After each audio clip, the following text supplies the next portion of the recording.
आज आपण प्रतिभा फिरोदियाज किचनमध्ये धोंडा स्पेशल धोंडे कसे बनवायचे ते पाहणार आहोत आणि त्यासोबत मऊ लुसलुशीत पुरणपोळी कशी बनवायची ते पाहणार आहोत। धोंडे व पुरणपोळी बनवण्यासाठी येथे मी जी नेहमी भाजीची वाटी दाखवते त्या 2 वाट्या भरून ही हरभऱ्याची डाळ घेतली व तिला 2-3 पाण्याने स्वच्छ धुतली आहे व स्वच्छ पाण्यात तिला 2.5 ते 3 तास साधारण भिजवलेली आहे। डाळ भिजवून घेतल्यामुळे आपली डाळ मऊ शिजते आणि लवकर शिजते। एवढ्या प्रमाणामध्ये 3 ते 4 व्यक्तींचे धोंडे किंवा पुरणपोळी होते। माझ्याकडे स्टीलचा कुकर आहे म्हणून मी कुकरमध्ये डायरेक्ट शिजवणार आहे। तुमच्याकडे जर ॲल्युमिनियमचा कुकर असेल तर तुम्ही स्टीलच्या भांड्यामध्ये डाळ घालून शिजवून घ्यायची आहे। डाळ बुडेल एवढंच पाणी आपल्याला घ्यायचं आहे। अति फार पण पाणी घ्यायचं नाही आणि कमी पण घ्यायचं नाही आहे। 1 चमचा मी साजूक तूप घेतलेला आहे। अशा पद्धतीने तूप घेतल्यामुळे डाळीला एक चव भारी येते। मीडियम गॅसवर मी 3 ते 4 शिट्ट्या घेणार आहे। त्याच वाटीने मी गव्हाचं 3 वाटी पीठ घेतलेलं आहे आणि त्यामध्ये एक साधारण 2 ते 2.5 चमचे मैदा घेणार आहे। थोडासा मैदा घेतल्यामुळे आपल्या पुरणपोळ्या मऊ लुसलुशीत होतात आणि फाटत नाही। पिठाच्या चाळणीने चाळून घ्यायचं आहे।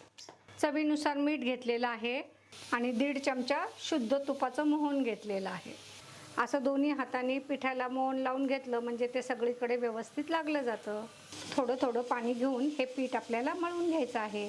दोन्ही हातांनी असं पीठ छानपैकी मळून घ्यायचं आणि शिवाय तुम्ही हे डाळ शिजवायला ठेवायच्या अगोदर 1-2 तास अगोदर भिजवलं तरी हे पीठ छान भिजतं आणि तुम्ही संध्याकाळपर्यंत त्याच्या पोळ्या छानपैकी करू शकता।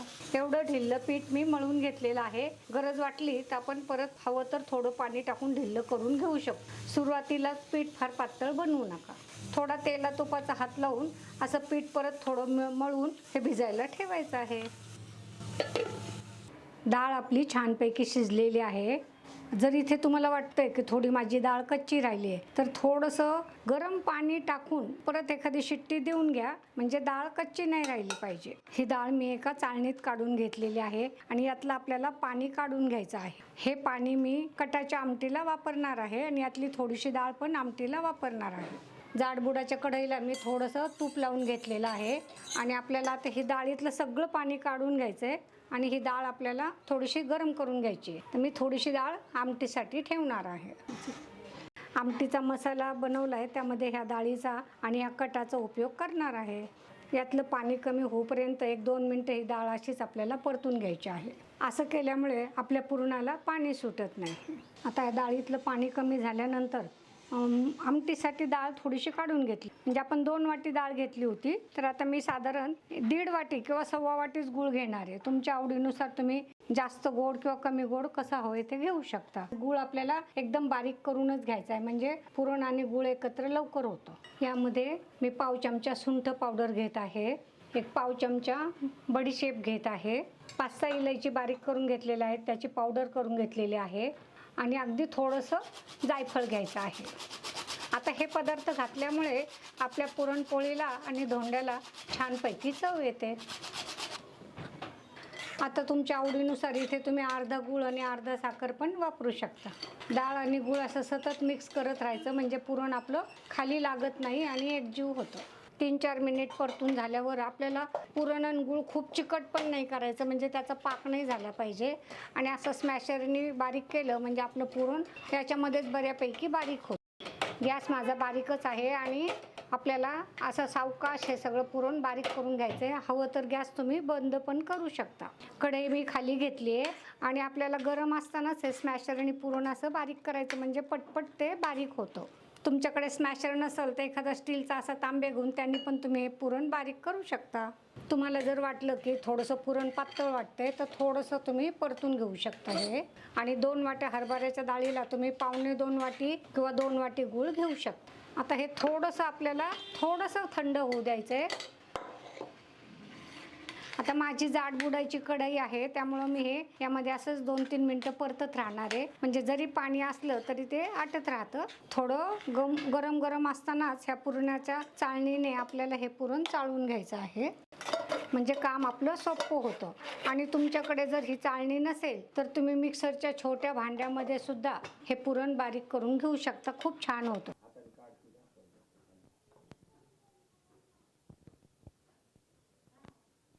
आमटीला मी फोडणी दिलेली आहे. इकडच्या गॅसवर पाणी गरम करायला ठेवलेलं आहे. आपल्याला धोंडे उकडून घ्यायचे आहेत. यावर आपल्याला तूप लावलेली अशी जाळीची प्लेट ठेवायची किंवा तुम्ही चाळणी पण ठेवू शकता.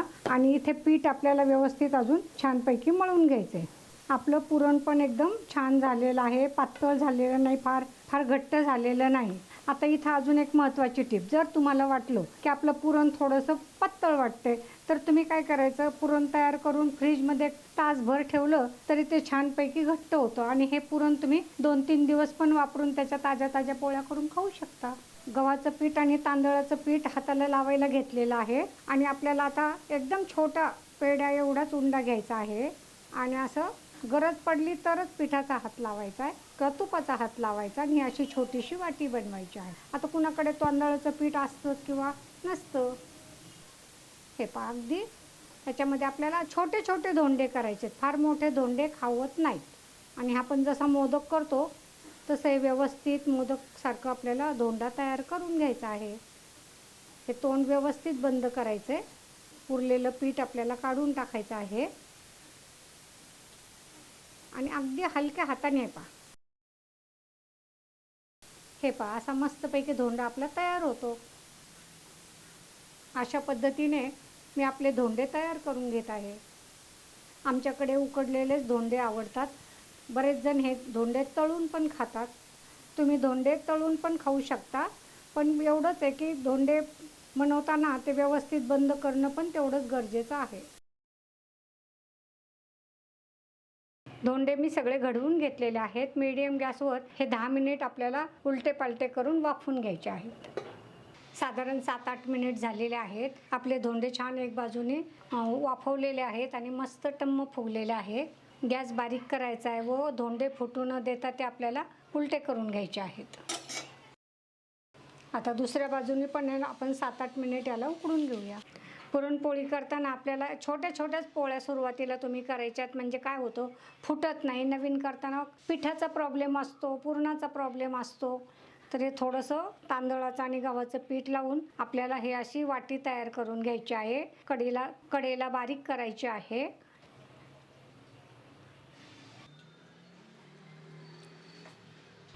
आणि त्यामध्ये असं पुरण भरून घ्यायचं आहे. अंगठ्याने पुरण आत दाबत चालायचं आहे आणि पीठ वरती उचलत चालायचं आहे, म्हणजे आत व्यवस्थित पुरण दाबलं जातं. गरज असल्यास थोडा पिठाचा हात लावून घ्यायचा आहे. आणि हातावर हे सगळं आलोआर हाताने करायचं आहे. आता एक टिश्यू पेपर घेऊन तुम्ही हे तयार केलेला उंडा हातानेच थोडासा असा हळूहळू प्रेस करून घ्यायचा आहे, म्हणजे पुरण सगळीकडे व्यवस्थित पसरलं जातं.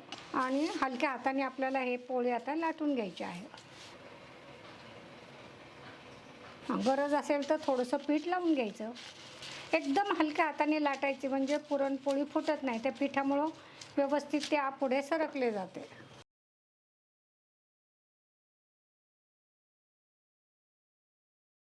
एक्स्ट्राचं पीठ जर झालं असेल तर असं हलक्या हाताने आपण काढून घ्यायचं, म्हणजे पोळी आपली जळत नाही. कमी जास्त गॅस करत ही पोळी आपल्याला खरपूस भाजून घ्यायची आहे.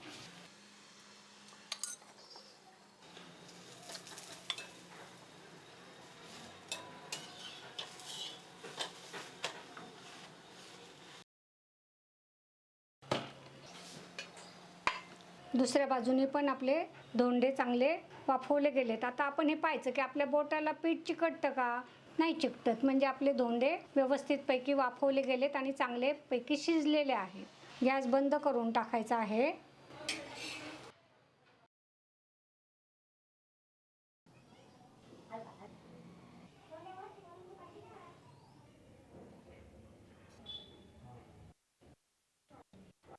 आपली मस्तपैकी धोंड्याची मेजवानी तयार झालेली आहे.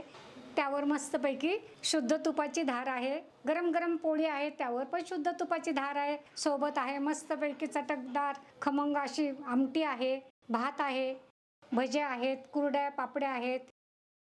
धोंडे जेवणाची रेसिपी तुम्ही नक्की करून पहा.